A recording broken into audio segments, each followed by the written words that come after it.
सखी सुनो सुनो अरे चढ़ोली जवानी बसिया हता हमारो भतारा नहीं खाता अभी नहीं खाए हम बुढ़ारी में लुटाई कम चलावेला उठावा चाटी के बलमुआ मुद के रखले बाला हंगा के छेदा माटी से बलमुआ मुद के रखले बाला हंगा के छेदा माटी से। Mix by Ramita recording studio Chakri बाजार।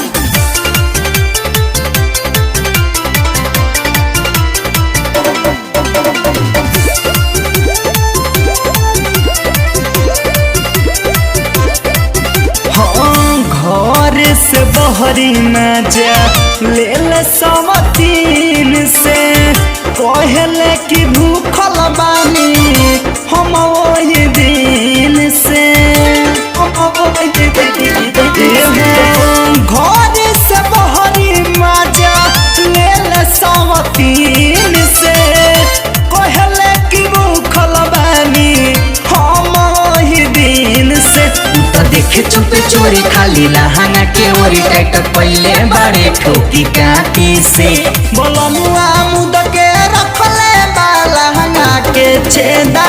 माटी से बलमुआ मुद के रखले बाला हंगा के छेदा माटी से।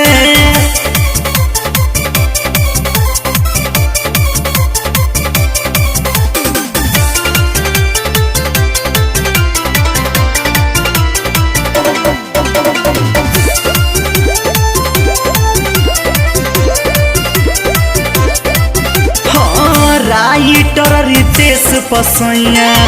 करे बड़ा शौक हो पर भंसपारा बहाना यरौ के पूरा बाटे हक हो पूरा बाटे राइटर रितेश पसैया करे बड़ा शौक हो मासूम कवि यरौ के पूरा बाटे हक हो अबर नहीं जला गुंजवनिया के खलरू जड़ गड़े निदेहिया पाटी से बलमुआ मुद के रखले बाला हंगा के छेदा माटी से बलमुआ मुद के रखले बाला हंगा के छेदा माटी से। Mix by Ramita recording